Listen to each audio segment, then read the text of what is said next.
Vamos abrir nossas confissões de fé. O texto que a gente leu no início de 1 Coríntios 13 servirá como texto áureo, ou texto base para o nosso estudo. E vamos abrir a confissão de fé no capítulo 1. Na quarta-feira nós estamos estudando as doutrinas da confissão de fé de Westminster. E nós estamos no capítulo 1, seção de número 1. Já teve aqui pelo menos umas duas quartas-feiras, que a gente falou sobre esse assunto. E eu falei da revelação geral de Deus. E agora nós estamos falando da revelação especial de Deus. Confissão de fé de Westminster, capítulo 1, intitulado Das Sagradas Escrituras. Diz assim: ainda que a luz da natureza e as obras da criação e da providência de tal modo manifestem a bondade, a sabedoria e o poder de Deus, que os homens ficam inexcusáveis, contudo, não são suficientes para dar aquele conhecimento de Deus e da sua vontade necessário para a salvação. Então, essa primeira parte fala da revelação geral.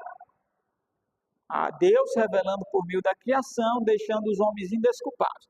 A segunda parte vai falar de quê?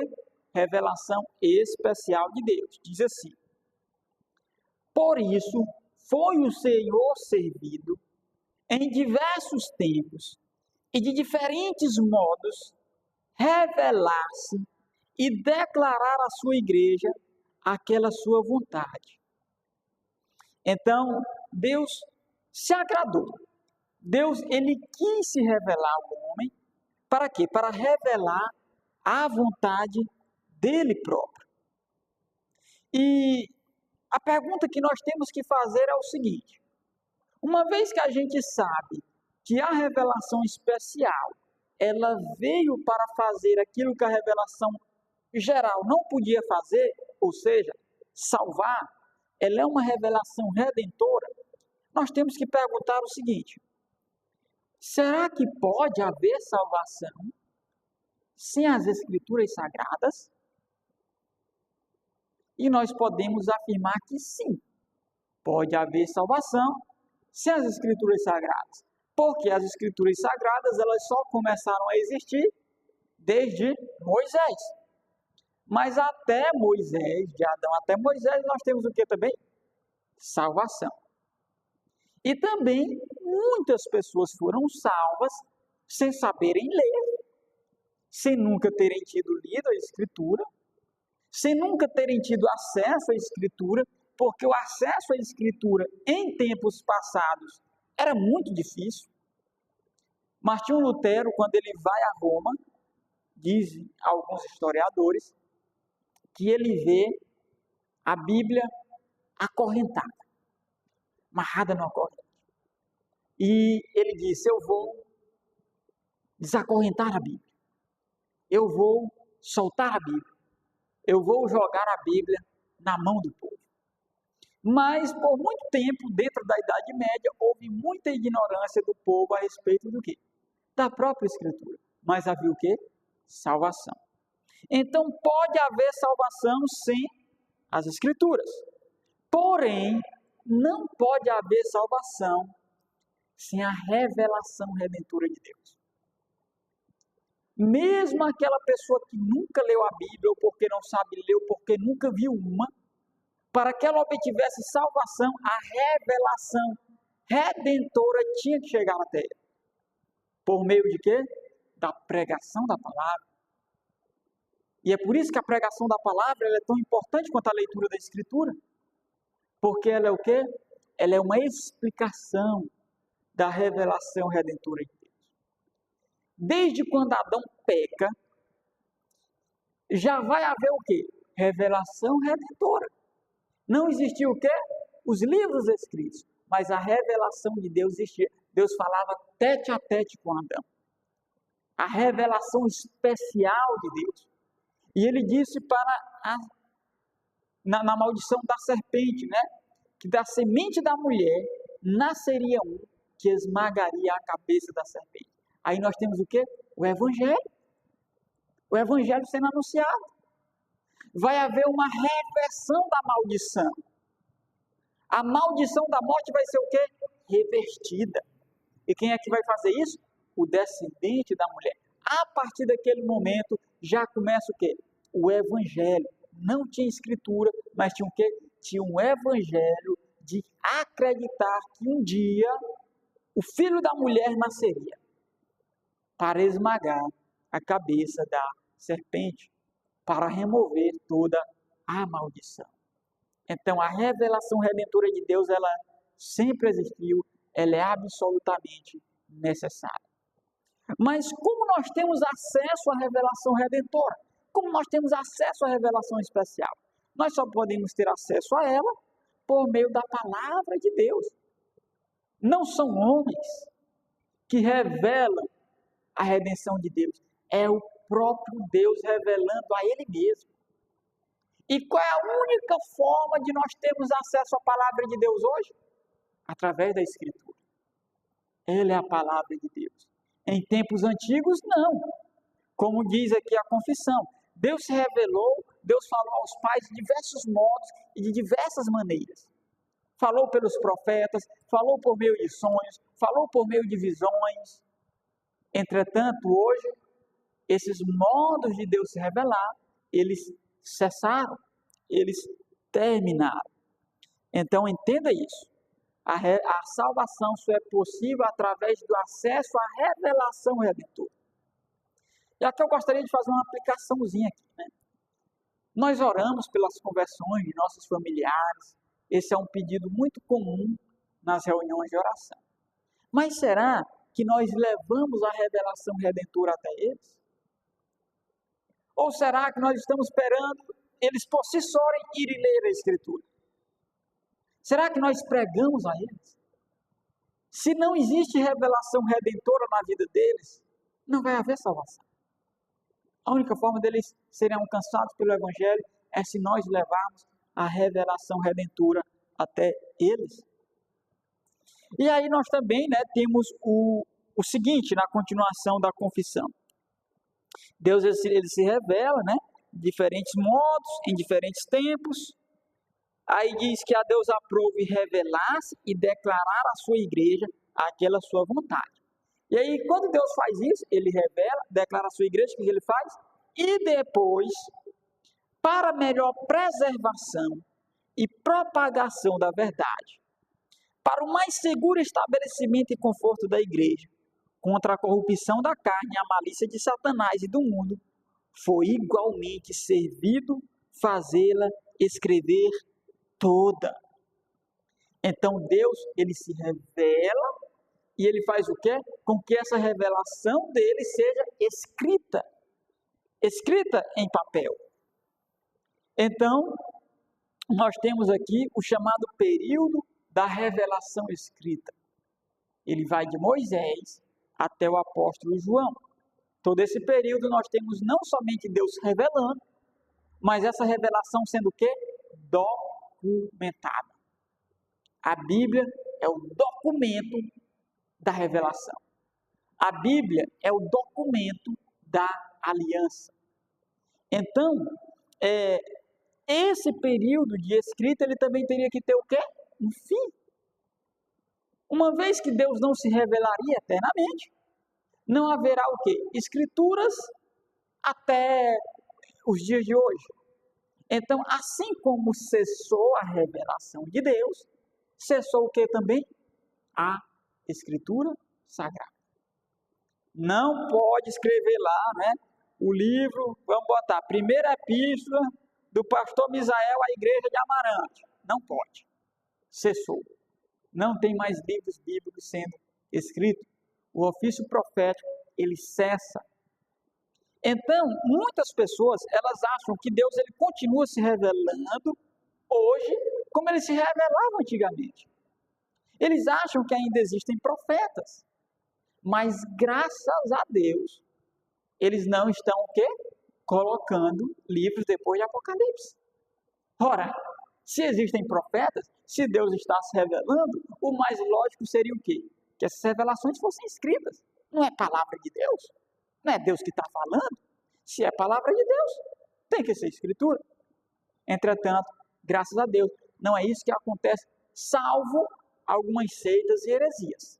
Como é o caso dos mormons, que tem um outro evangelho de Jesus Cristo, como é o caso dos adventistas, que vão tratar os escritos de Ellen White como escritura inspirada de uma profetisa. Então, isso simplesmente é heresia. E a gente vai entender com mais detalhes, talvez não hoje, que não dê tempo, mas nas outras quartas-feiras a gente vai explicar isso com mais detalhes. Então, quais são os propósitos para os quais a revelação ela foi escrita? Por que Deus fez com que ela fosse escrita? Em primeiro lugar, ela foi escrita, diz aí a confissão de fé, né, para conservação da verdade, para que não ficasse uma tradição meramente oral, falada, mas que a verdade ela fosse o quê? Conservada. E em segundo lugar, também para quê? Para a propagação da verdade. Então, para quê? Para melhor a verdade seja conservada, para que a verdade seja propagada de uma forma melhor. E também nós temos a seleção da revelação. Como assim a seleção da revelação? Entenda uma coisa, nem tudo que Deus revelou foi escrito. Por exemplo, o apóstolo João vai dizer que se ele fosse escrever tudo que Jesus Cristo fez, o mundo não caberia de livros para falar dos atos de Jesus. Então entenda uma coisa, Deus ele se revela, entretanto, nem tudo aquilo que foi revelado está o quê? Escrito. Mas tudo o que nos foi revelado, que foi revelado para nós, é o que está escrito. Entenda uma coisa, vou repetir. Nem tudo aquilo que Deus revelou ao longo da história foi escrito. Mas tudo que Deus revelou para nós, que vivemos hoje, no século 21, tudo que Ele revelou é o que está escrito na palavra de Deus. E entenda uma coisa, guarde essa frase para você, o resto da sua vida. Não existe uma palavra de Deus dita a nós hoje, nenhuma sequer, a não ser as palavras da Escritura. Não existe nenhuma palavra de Deus dita a nós hoje, exceto as palavras que constam na Escritura Sagrada. Pastor, eu quero que Deus fale comigo. Leia a Escritura e Deus falará com você. Pastor, mas eu quero que Deus fale comigo em voz alta. Eu quero ouvir Deus falando. Leia a Escritura em voz alta. Pastor, eu quero ir para o monte falar com Deus. Vá para um monte de páginas que a gente chama de Bíblia. Pastor, eu quero saber qual a vontade de Deus para a minha vida. Leia a Bíblia, a vontade de Deus para a sua vida está nela. Tudo está aqui. Ela é absolutamente o quê? Suficiente. E entenda uma coisa, a revelação ela sempre é suficiente. A Bíblia vai dizer, no Salmo 19, que a lei do Senhor, ela é o quê? Perfeita. E perfeita é o sentido de que ela é completa. Mas aí você pode se perguntar, bom, mas quando o Salmo 19 foi escrito, não tinha nem o Novo Testamento. Então, como é que o salmista, lá no Salmo 19, ele já podia dizer que a lei do Senhor era perfeita, ou seja, completa, se ainda faltava muita coisa da lei de Deus para ser escrita? E a razão pela qual ele disse isso é muito simples. A lei do Senhor era suficiente para ele, era completa para ele até aquele momento. Quando Moisés escreveu os 5 livros do Pentateuco, aquilo era suficiente para aquele povo daquela época. Era tudo o que eles precisavam saber. Tudo o que eles precisavam saber para viver naquele tempo, naquelas circunstâncias, naquele desenvolvimento da aliança, eles sabiam de tudo o que eles precisavam saber. A Bíblia, A revelação de Deus era suficiente para eles naquele tempo. Para nós hoje não seria suficiente só o Pentateuco. É por isso que nós temos até o quê? O livro de Apocalipse. Porque nós precisamos saber de coisas com respeito à nova aliança, como o batismo, como a ceia. Coisas que eles não precisavam saber. Então entenda uma coisa. À medida que Deus vai se revelando, cada revelação de Deus ela é suficiente em sua determinada época. A lei do Senhor, ela é perfeita. E tudo isso que a gente falou, Deus quis escrever para conservação, pregação, seleção das verdades. Vai implicar no que a gente chama de a preservação das Escrituras. A doutrina da preservação das Escrituras. Muitas pessoas vão chegar e perguntar assim: bom, vocês acreditam na Bíblia, mas será que a Bíblia não foi modificada pela Igreja Católica? Será que os homens não mudaram a palavra de Deus? Ora, entenda uma coisa. Se Deus fez com que sua revelação fosse escrita, Ele não faria com que ela fosse preservada? Ele faria com que ela fosse preservada. Isso é uma consequência o quê? Lógica. E além do mais, nós temos plena certeza, absoluta certeza, de que a Igreja Católica, ela não modificou os livros da Bíblia. Até porque, para justificar suas doutrinas, eles vão recorrer a coisas além da Bíblia, porque eles sabem que a Bíblia não vai apoiar as suas práticas. Eles não apoiam suas doutrinas na Bíblia somente, mas aonde? No magistério da igreja como continuidade do colégio apostólico. Então, se eles tivessem modificado a Bíblia, eles teriam colocado as doutrinas dele lá. E elas não estão lá. Elas estão fora da Bíblia. E mais, além do mais, nós temos acesso a manuscritos da Bíblia. Em diversos lugares, por diversas pessoas, espalhados por todo o mundo. Então, entenda uma coisa. Os livros da Bíblia, eles são as obras mais preservadas da história da humanidade. Não existem livros que sejam tão bem preservados como os livros da Bíblia. Só manuscritos do Novo Testamento nós temos mais de 15 mil. Não tem nada na literatura do mundo que chegue nem perto disso. Você vai ver literatura de filósofos com 3 manuscritos, 4 manuscritos, um manuscrito. A Bíblia tem quantos? Só o Novo Testamento? Mais de 15 mil manuscritos. Fora o quê? Citações em outras obras. Citações diretas, citações indiretas e tudo mais. Então, entenda uma coisa. A Bíblia foi o quê? Preservada. Por isso que o trabalho de manuscritologia é tão importante. Para nós sabermos o que de fato a Escritura ela diz. Então, a Bíblia é o livro mais preservado da história. E para a nossa última sessão aqui nessa noite, vamos falar um pouco sobre o cessacionismo. Olha só aí a continuidade do capítulo 1 da Confissão. Acredito que a gente termine hoje ainda, O versículo 1. Aliás, o capítulo 1, sessão 1, diz assim: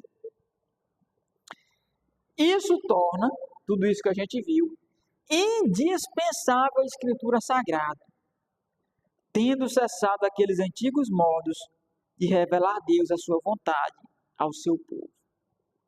Então veja, isso torna o quê? Indispensável. Quem é que os teólogos de Westminster estão combatendo aqui? Eles estão combatendo o papismo. A Igreja Católica. A Igreja Católica, o que é que ela ensinava e ensina ainda hoje? A Escritura, ela é dispensável. Ela não é necessária. E é por isso que eles não encorajam seus membros a lerem a Escritura, porque eles dizem que ela é desnecessária, ela é dispensável. E é claro que eles não querem que as pessoas leiam a Escritura, porque se eles lerem a Escritura, eles não permanecerão do catolicismo, que vai contra a palavra de Deus. Então eles estão combatendo o papismo, que entende que a Bíblia é dispensável. E veja como eles dizem que ela é indispensável, por quê? Porque cessaram àqueles antigos modos de revelar a Deus sua vontade. Entenda uma coisa aqui que eu vou lhe dizer também. O presbiterianismo, ele é cessacionista. Não existe presbiterianismo continuista. É incoerente com a confissão. A confissão ela vai dizer o quê? Explicitamente, cessou aqueles modos antigos de Deus revelar a sua vontade.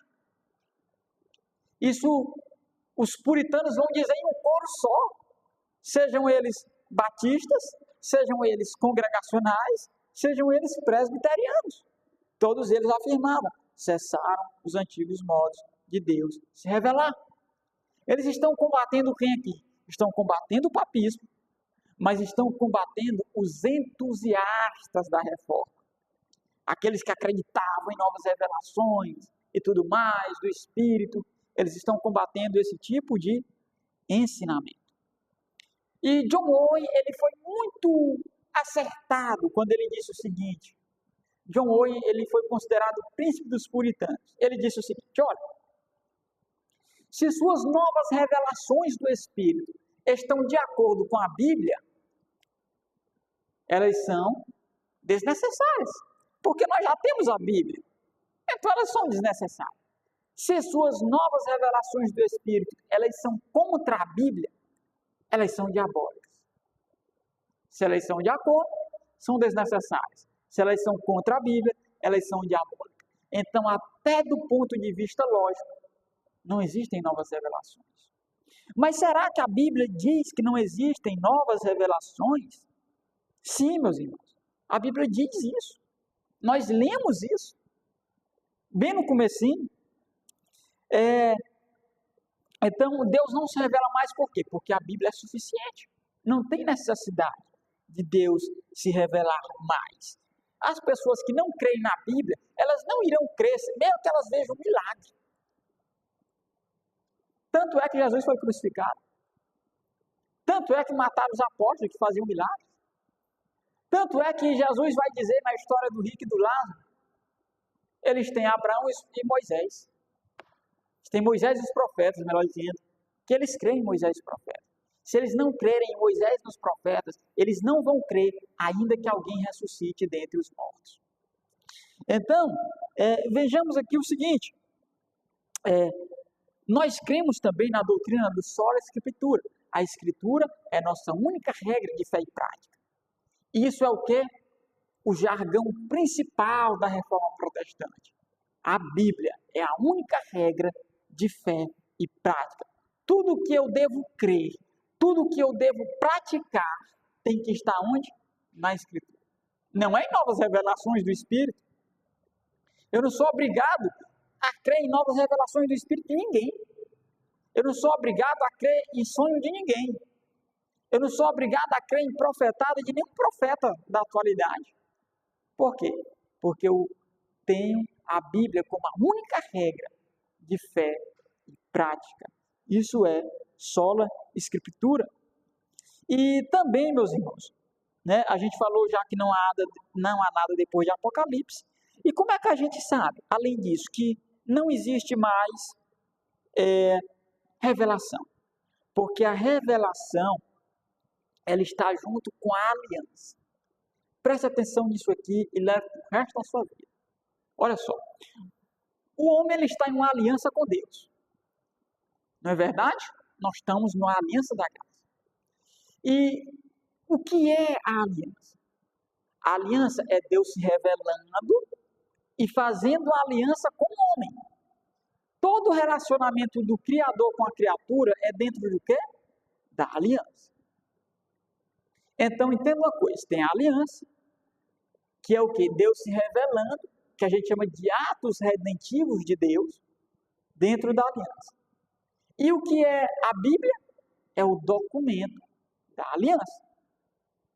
Então, se há mais revelação, então tem que ter o que também? Desenvolvimento da aliança. Não existe atos redentivos, não existe novas revelações se não tiver o quê? Desenvolvimento da aliança. Só que aí nós temos um grande problema, porque o autor de Hebreus, no capítulo 1, versículo 1, vai dizer o seguinte: aprove a Deus falar aos pais de diversas maneiras, de diferentes modos, pelos profetas. E Ele nos tem falado hoje por quem? Por meio do Filho. O Filho é o desenvolvimento final da revelação. Para ter desenvolvimento, para ter novas revelações, para ter desenvolvimento da aliança, alguém maior do que Jesus precisaria vir. Alguém maior do que Jesus precisaria surgir para revelar aquilo que Ele não revelou. Para revelar aquilo que não foi revelado na pessoa de Jesus Cristo. Isso vai contra Hebreus 1. Isso vai contra a divindade de Cristo, que Ele é a imagem exata do Deus vivo. E tudo aquilo que os apóstolos falaram foi baseado na revelação de quem? Da pessoa de Jesus Cristo. Ele é o maior ato redentivo de todos. Ele é a maior expressão. Então, não tem como ter mais revelação, a não ser que alguém maior que Jesus surja. E isso seria o quê? Impossível. Existe a aliança, existem os atos redentivos, e a Escritura é o documento dessa aliança. Para haver revelação, tem que haver desenvolvimento na aliança. Isso só acontecerá na segunda vinda de Cristo. Então, vejamos aqui também, rapidamente, o texto que a gente leu, em 1 Coríntios capítulo 13. 1 Coríntios 13, nós temos o seguinte, a partir do versículo de número 8. O contexto aqui, o que é o amor que Paulo está falando? Esses versículos aqui é o amor. Geralmente o namoradinho manda para a namoradinha quando está apaixonado, o marido manda para a esposa manda para o marido. Mas o contexto de amor aqui é o contexto do dom do amor.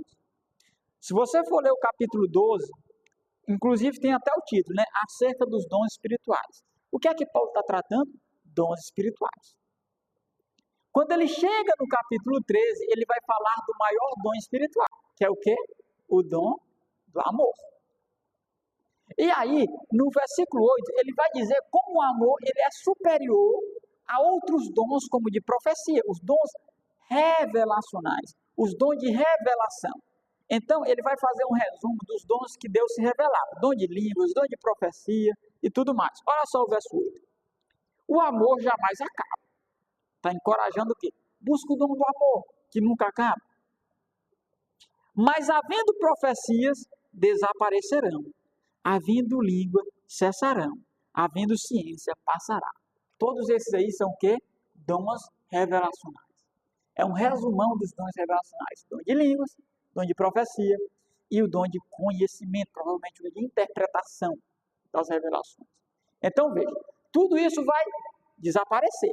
Não sou eu que estou dizendo que essas coisas iriam desaparecer, que é que está dizendo Paulo. A pergunta é, quando é que essas coisas vão desaparecer? Quando é que elas vão se acabar? O próprio apóstolo Paulo responde. Versículo 9. Porque em parte conhecemos e em parte profetizamos. O que significa isso? Olha, nós não conhecemos tudo. Em parte eu profetizo aqui, em parte Pedro profetiza lá, em parte tem uma carta para Efésios, em parte tem uma carta aqui para Colossenses. Então, não está completo. É em parte, nós conhecemos parte. A revelação ainda não está completa. Aí ele diz o seguinte, verso 10. Ele vai dizer agora quando é que vai cessar.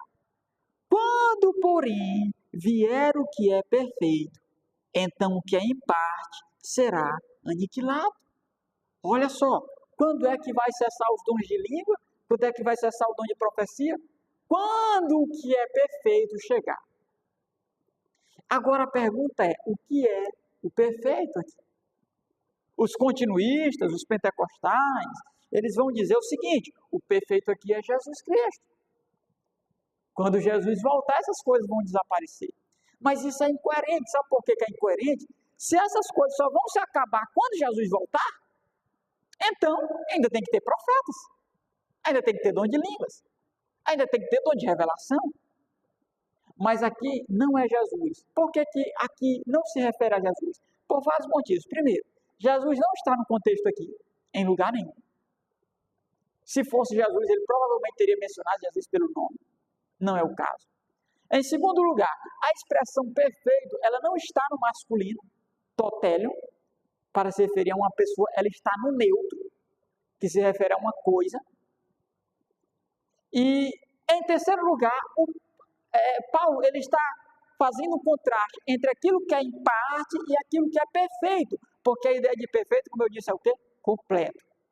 Então ele está fazendo um contraste. Olha, nós conhecemos em parte. Quando é que essas coisas vão se acabar? Quando a gente conhecer completamente. Quando o perfeito chegar. Então nós não precisaremos mais do que conhecer em parte, porque nós já teremos aquilo que é perfeito. Então Paulo ele se referia aqui ao cânon das Sagradas Escrituras. A revelação completa de Deus. O apóstolo Paulo ele tinha consciência de que ele estava escrevendo escritura inspirada. Isso a gente vê em vários momentos, ele dizendo que o que ele escreve é a palavra de Deus.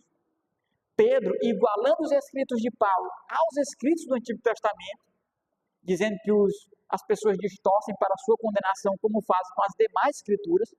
Nós temos Paulo citando Lucas como sendo palavra de Deus. Então, Paulo ele tem conhecimento de quê? De que ele está escrevendo escritura inspirada. E ele tem conhecimento de que também? De que essa escritura chegaria a um fim, teria um fechamento do cano. E quando esse fechamento do cano chegasse, eles conheceriam perfeitamente. E, portanto, então, não haveria mais necessidade de revelação. Mas, e também um ponto focal, veja o último versículo, versículo 13. Esse versículo, ele diz assim, agora, pois, agora quando? Você tem que entender a lógica da narrativa. Agora quando? Depois que o perfeito chegou. Isso é consensual, ninguém questiona isso. Seja o continuista, seja o cessacionista, todos eles entendem que o agora é uma referência a depois que o perfeito chega. O que acontece? Agora, pois, permanece a fé, a esperança e o amor. Estes três, porém, o maior destes é o amor. Então, veja, depois que o perfeito chegar, permaneceriam o quê? A fé, a esperança e o amor. Lá no céu, depois que Jesus voltar, a gente vai precisar de amor? Vai. Mas a gente vai precisar de fé? Não. Porque a fé, no sentido bíblico, ela é a certeza das coisas que não se podem ver. Não tem fé no céu, a fé salvadora é aqui. E a gente vai precisar de esperança? Não. Porque aquilo que a gente esperava já o quê? Chegou. Então, os continuistas, eles vão levar para outro rumo o que significa fé e esperança aqui, para justificarem que o perfeito seria a segunda vinda de Cristo. Mas não é. É o cânon completo. Porque depois que o cânon for completo, vai permanecer o que? A fé. Precisamos de fé hoje? Depois do cânon ser fechado, a fé continua? Continua. A esperança continua? Continua. O amor, ele continua? Também continua. Então essas coisas permanecem até hoje. E ele diz, o maior destes é o amor.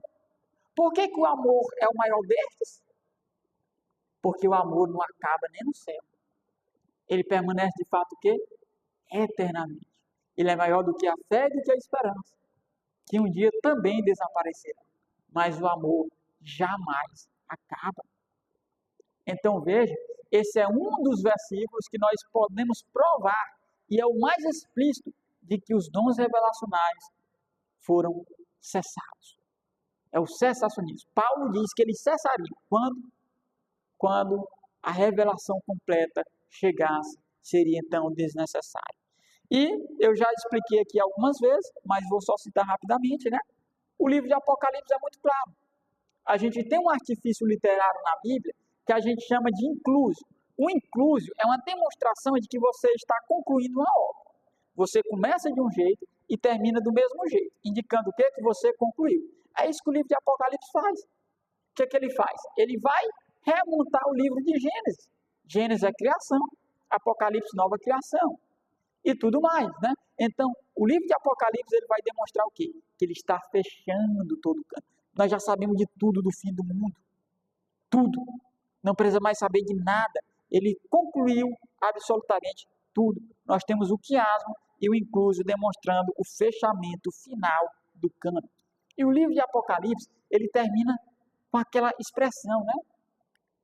Ninguém acrescente nada à profecia deste livro. Por que que ele começa assim? Por que que ele termina assim? É uma referência ao livro de Apocalipse? É, mas não só ao livro de Apocalipse. É uma referência a todo o cânon da Escritura. Como é que a gente sabe disso?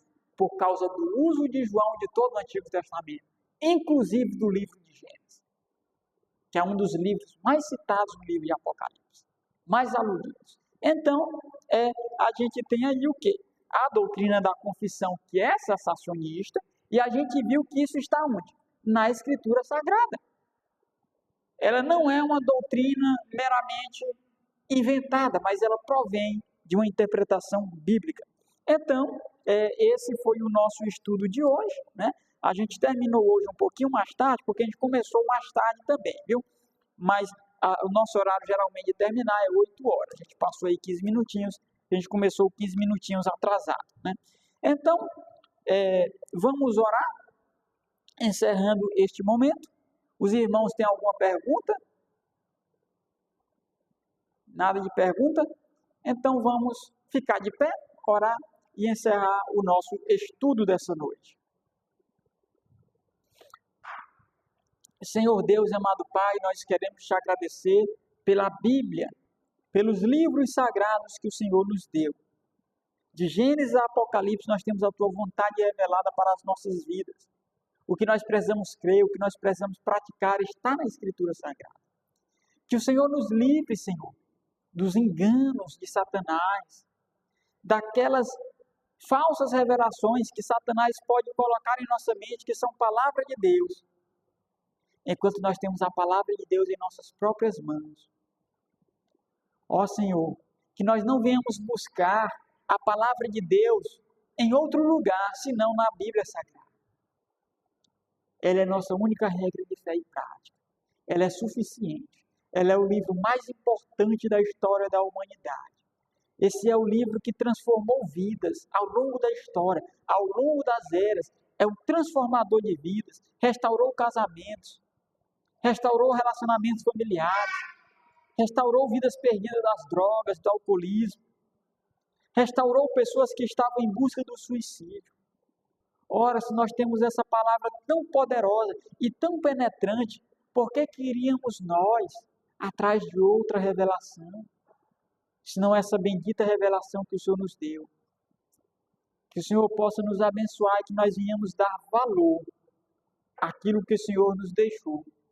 Assim nós oramos em nome de Jesus. Amém.